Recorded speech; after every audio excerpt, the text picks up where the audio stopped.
Hello friends, welcome back to channel महापुरुषों की बातें।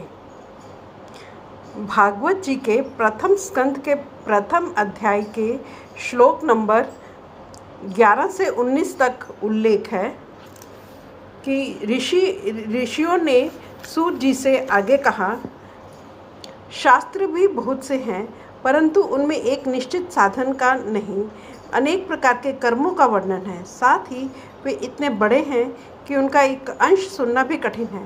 आप परोपकारी हैं, अपनी बुद्धि से उनका सार निकालकर प्राणियों के परम कल्याण के लिए हम श्रद्धालुओं को सुनाइए, जिससे हमारे अंतःकरण की शुद्धि प्राप्त हो। प्यारे सूत जी, आपका कल्याण हो। आप तो जानते ही हैं कि यदुवंशियों के रक्षक भक्त वत्सल भगवान श्री कृष्ण वासुदेव की धर्मपत्नी देवकी के गर्भ से क्या करने की इच्छा से अवतरित हुए थे। हम उसे सुनना चाहते हैं।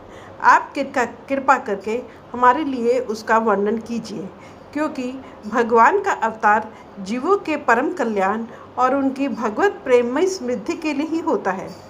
यह जीव जन्म मृत्यु के घोर चक्र में पड़ा हुआ है।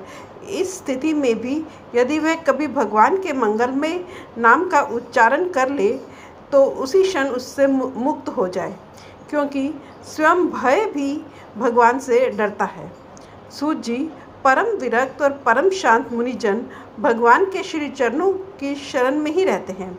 अतएव उनके स्पर्श मात्र से संसार के जीव तुरंत पवित्र हो जाते हैं।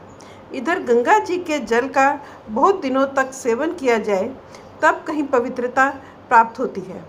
ऐसे पुण्यात्मा भक्त जिनकी लीलाओं का गान करते रहते हैं, उन भगवान का कलिमल हारी पवित्र यश भला आत्मशुद्धि की इच्छा वाला ऐसा कौन मनुष्य होगा जो श्रवण ना करे।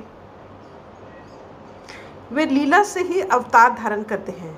नारद जी महात्माओं ने उनके उदार कर्मों का गान किया है।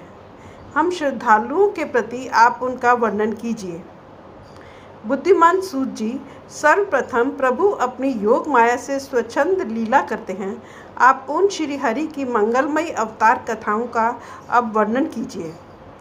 पुण्य कीर्ति भगवान की लीला सुनने से हमें कभी भी तृप्ति नहीं हो सकती, क्योंकि रसज्ञ श्रोताओं को पद पद पर भगवान की लीलाओं में नए नए रस का अनुभव होता है। फ्रेंड्स, अपनी इस वीडियो को आज हम यहीं समाप्त करते हैं। अगली वीडियो में आगे बढ़ेंगे। Thank you.